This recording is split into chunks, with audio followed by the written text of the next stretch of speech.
Good morning, good afternoon, good evening.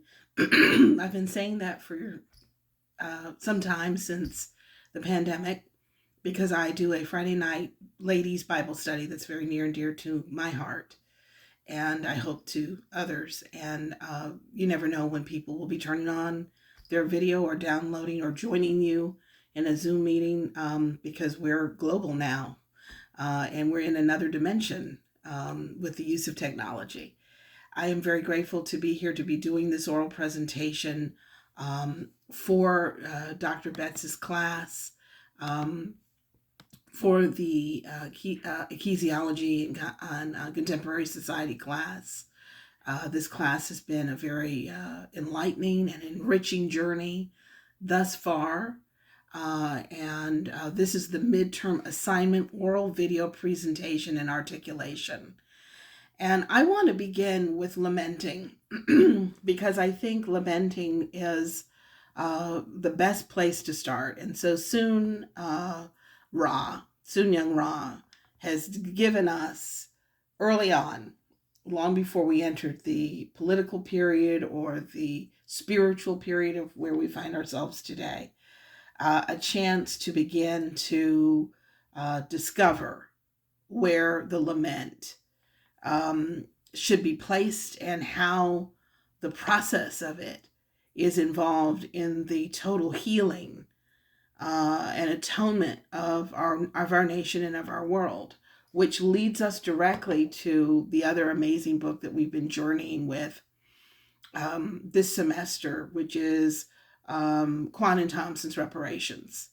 And as they see it, as a spiritual cleansing that also involves several acts to it, restitution being one, empowerment being another. In other words, they take it beyond just a larger concept of reparations, but they deliver an answer in the form of action.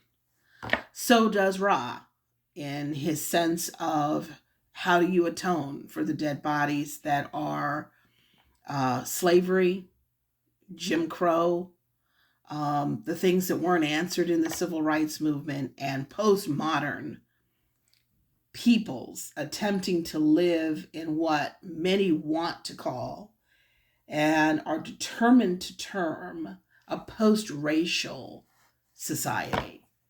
Um, when race and ethics and the ethics of race and violence, marginalization, joblessness, and many other issues and isms are still connected mostly and largely to both race, class, and gender. And within that highway that we have, that those books have given us, we have these little intersections of places, such as the narrative of Frederick Douglass. And this is a book that I've used all my life since I've started teaching. It feels like all my life now. It's since I was 20 some years old and started teaching in Indianapolis, Indiana, and it is still proving true. And I opened it tonight getting ready to talk about Frederick Douglass, and there is Booker T. Washington as he was leaving Hampton University and in the training grounds and meetings and formation pods of what would become Tuskegee and the onward uplift of the HBCU. His narrative is not so much a slave narrative as is Frederick Douglass's.